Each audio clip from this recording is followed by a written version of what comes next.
especialista em transporte ferroviário, em transporte, não é só transporte ferroviário, não. Ela fez um artigo maravilhoso naquele momento da greve dos caminhoneiros e foi publicado aqui no Duplo Expresso. Ceci Juruá, que é economista, olha só, com quem nós vamos conversar aqui. Economista, doutor em políticas públicas e mestre em planejamento e desenvolvimento econômico. Possui mais de 40 anos de experiência em coordenação de políticas públicas, finanças governamentais e planejamento de transportes. Foi professora universitária em diversas instituições do Brasil, consultora de entidades nacionais e estrangeiras e exerceu diversos cargos de direção em instituições governamentais. Foi vice-presidente da Federação Nacional dos Economistas e conselheira do Conselho Regional de Economia do Rio de Janeiro por 2 triênios. O currículo é muito grande, nem vai dar para ler tudo, mas a introdução está feita. Vamos ouvir agora. Bom dia, Ceci Juruá, bem-vinda ao Duplo Expresso. Prazer tê-la aqui com a gente. Bom dia! Você é o Rômulo Wellington. Eu sou o Wellington. Bom dia, Wellington. Então. Muito bem. Então, olha, nem dá para ler o seu currículo todo, mas o importante é que você está aqui com a gente. Não. Tenho o maior prazer de colaborar. O prazer é todo nosso. Olha, Ceci, primeiro eu quero agradecer por ter autorizado o Duplo Expresso a publicar aquele seu artigo naquele momento em que o Brasil debatia a questão da greve dos caminhoneiros. A pergunta que eu gostaria de fazer a você, nós já temos debatido aqui ao longo da semana com alguns especialistas na área e economistas também, como você, além de pessoas que atuam no setor de transportes. E eles são unânimes. O governo Temer fez uma promessa que não vai conseguir cumprir. A tendência é de que as greves voltem a estourar no setor de transportes. Qual a avaliação que você faz? Eu falo você com todo respeito, a senhora... Claro, sem problema.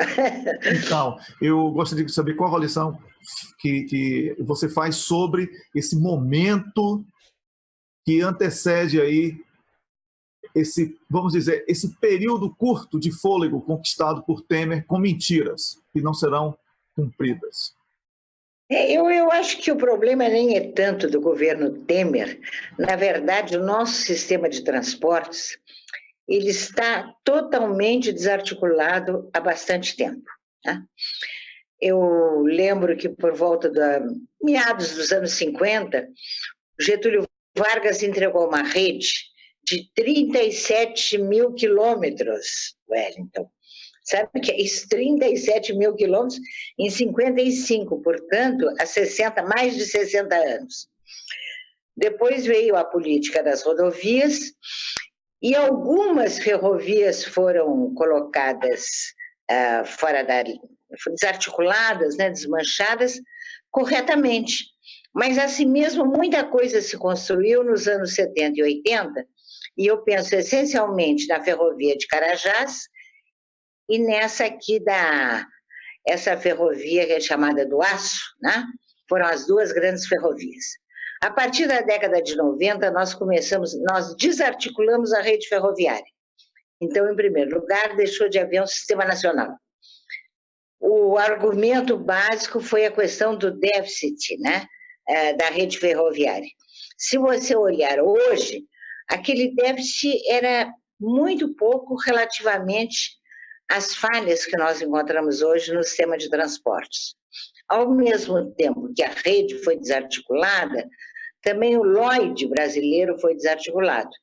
Eu lembro que ele tinha um déficit de mais ou menos 1 bilhão em termos de empresa, e hoje nós temos um déficit do setor de transportes muito maior na balança de pagamentos, justamente em função do serviço de transportes. Ou seja, foi na década de 90 que nós estraçalhamos o nosso sistema de transportes, acabando com a rede ferroviária e acabando com o Lloyd brasileiro. O que estamos colhendo hoje é o resultado daquela política. As empresas concessionárias que ficaram com as ferrovias privatizadas, nenhuma delas cumpriu os compromissos que foram estipulados, né? Nem a Transnordestina, nem a LL, nem a MRS, elas ficaram operando outros objetivos que eu pessoalmente não sei quais são, mas eu sei que elas não cumpriram os compromissos de cuidar da malha, de expandir a malha, não é? E ninguém faz nada. Quer dizer, acho que o problema está na mão da justiça, eu sei que correm muitos processos, eu não li esses processos, evidentemente, sozinha, não teria a menor condição, mas nós estamos numa encruzilhada porque nós perdemos, como governo, como nação, como povo, nós perdemos todos os instrumentos de intervenção no sistema de transportes. O governo Temer deu o último golpe, que é o golpe na Petrobras. O nosso petróleo, a nossa grande empresa, a maior empresa brasileira, aquela que é responsável por uma parte importante do produto nacional, ela está sendo fragmentada e entregue a atores internacionais. Eu não tenho nada contra a empresa estrangeira, eu acho que ela cumpre o seu papel no comércio internacional, mas eu tenho todos os argumentos contrários a que eles mandem na nossa economia. Nós teríamos que aprender a tratar com as empresas estrangeiras, mas fazendo com que elas respeitassem o papel de hóspedes do nosso país, hóspedes do Brasil. Elas não podem mandar aqui, elas não podem exercer o papel que, a rigor, deveria ser do governo e do povo brasileiro. Essa é um pouco a minha posição. Não, excelente. Claro. Eu peço desculpas pela demora, porque o microfone estava cortado, eu estava aqui procurando entre os vários botões o botão para acionar o microfone. Rômulo, por favor, faça uma pergunta aí, porque eu quero dividir esse privilégio com você aqui de ter a Ceci Juruá com a gente. Eu estava aqui ouvindo uma aula, né? Hoje, realmente, as participações femininas no programa estão incríveis, mostrando aí o valor da mulher brasileira. A mulher brasileira só precisa de espaço.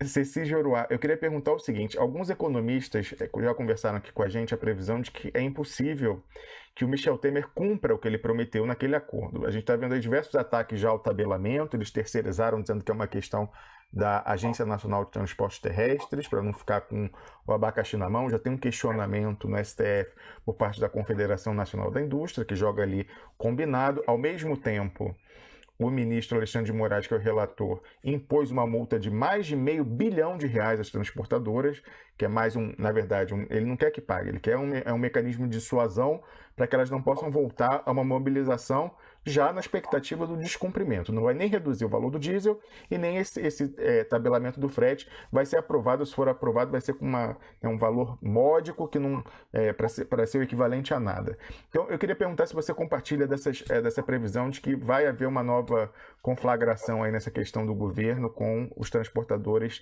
rodoviários. É provável, é possível, porque os papéis não estão sendo respeitados. Claro que o governo tem o direito, todo o direito de oferecer uma tabela com preços mínimos. Assim como existe um salário mínimo para o trabalhador, né? Mensalista, existe um salário mínimo, nós temos uma política de salário mínimo. Nós podemos ter uma política de frete mínimo também. Então, essa queda de braço entre o governo e as indústrias ou o setor empresarial é uma questão política, então não me cabe, não posso dizer nada, é uma questão política, o governo deveria exercer o seu papel, posso sim, tenho todo o direito de fazer cumprir a lei. O Supremo Tribunal Federal, por outro lado, ele não tem o direito de aplicar multa, no meu entender. Pelas leis vigentes no Brasil, quem pode aplicar multa é a ANTT, os órgãos de transporte. Por que o Supremo vai dar multa para as transportadoras? Não entendo. Isso não é uma arma da justiça. Ou então estamos com outra justiça. Eu acho que essa é a opção. Nós estamos com outra justiça no Brasil. Comentamos aqui no programa que realmente a gente vem avançando sobre a arena política, e essa multa parece ser mais uma tentativa de dissuasão, já que a cartada das Forças Armadas não funcionou, do que propriamente uma convicção no mérito, ou até uma tentativa deliberada de conseguir a execução, porque se fosse pagar esses mais de 500 milhões de reais, estariam todas as empresas quebradas, ainda mais depois do impacto aí do movimento. Então, de fato, é só para assustar, para impedir que haja uma nova mobilização com a perspectiva desse descumprimento. Você, pessoalmente, você é favorável... Mas então, é injusto. você, pessoalmente... É muito injusto. Você é favorável ao tabelamento do frete? Você acha que isso tem paralelo em algum outro país do mundo, esse tabelamento? Porque... Não é tabelamento, cuidado, é um preço mínimo. É diferente. Exatamente, desculpa, correto. Isso é uma função legítima do governo, que é a função de regulação da economia, que se tornou necessário tendo em vista os eventos que ocorreram há 2 ou 3 semanas. Ele está tentando regular o setor, e a pedido dos próprios caminhoneiros, a pedido dos próprios trabalhadores. São os empresários e aqueles que pagam que estão se insurgindo contra, mas eles não têm esse direito pelas leis vigentes no Brasil, é o que me parece. Correto. Então a justiça teria que julgar a favor do governo. Correto. No caso, há uma contradição interna no próprio movimento que foi unificado no primeiro momento, porque as grandes transportadoras seriam contrárias ao preço mínimo do frete, ao passo que os autônomos são quem está impulsionando essa medida. Ao mesmo tempo, o agronegócio também é contrário, que é um grande cliente tanto para receber a ração como para levar os produtos de fora. Em vista disso, você acha que uma segunda mobilização vai ter a mesma força da primeira, já que tem essa contradição interna com relação ao estabelecimento de um preço mínimo para o frete? Não, eu não acredito nisso. Quer dizer, eu acho que dificilmente eles vão repetir aquela mobilização que foi importante, que afetou muitíssimo a economia brasileira. Certamente eles tentarão outros caminhos, entende? Podem fazer mobilizações regionais, podem fazer por setor. O brasileiro é muito criativo, eu sou muito orgulhosa desse povo brasileiro. Eu acho que nós sabemos responder sempre à altura dos desafios que nos são colocados. Temos uma capacidade de resistência impressionante, quer dizer, em qual outro país do mundo, por exemplo, os índios continuam aí de pé, militando, lutando pelos seus direitos, lutando pela sua língua, elegendo deputado, concorrendo à vice-presidência da República. Esse povo é admirável. Encontraremos uma solução. Então, Cecília Juruá, para encerrar aqui a sua participação, e eu espero que tenha sido apenas a primeira, tá? E fica já aqui. Muito obrigada, Rômulo. Não, eu sou o Wellington, Rômulo é o outro. Rômulo é o carioca. O de óculos escuro é o baiano, né? Jeito você tem. E tem bem brasileiro você, Wellington. Eu digo que a Bahia é a sede do nacionalismo brasileiro, sabia? Isso dá uma outra conversa um outro dia. Vai ser ótimo saber. Até porque quando o Samuel Gomes e o Gustavo Galvão pediram para que nós convidássemos e nos apresentaram o seu trabalho, nós ficamos encantados, todos nós ficamos encantados. Eles falaram assim, olha, ela não é para ser uma entrevistada não, Wellington, ela é para ser comentarista, porque ela não vai conseguir esgotar em um único dia nem 1% do que ela pode ser útil nessa luta que nós temos aí em defesa da democracia, em defesa de um Estado social forte, em defesa de um Brasil dos brasileiros sem xenofobia. E são as nossas bandeiras, que são convergentes com a sua, certamente. E por isso essa empatia que já existe entre nós, já nesse primeiro encontro, que foi aqui virtual, né? Ótimo! Então, o convite já está feito, tá? E eu queria só, para encerrarmos aqui a sua participação, por hoje, eu gostaria de saber se você está otimista em relação a essa organização dos caminhoneiros em busca de melhores condições de trabalho e de vida, não é? Porque eu conversava muito com o falecido cientista político Luiz Alberto Muniz Bandeira. Eu tive o privilégio de Excelente. Então, eu conversava com ele durante 1 ano e quase 2 anos. Eu conversava com ele todos os dias, pelo menos por 2 horas. E ele me falava uma coisa muito importante. qualquer luta começa no debate sobre qualquer coisa. O importante é debater alguma coisa, porque desse debate surgem todos os outros debates.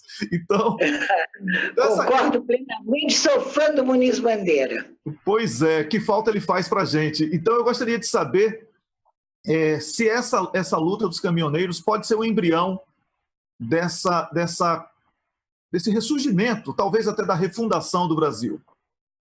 Eu acredito que sim, quer dizer, a começar a questão da Petrobras. Você vê que foi graças aos caminhoneiros que a questão da Petrobras, dos preços do diesel, da gasolina, do combustível em geral, fazem parte hoje de todos os ambientes, digamos, na academia e que se preocupam com o futuro do Brasil.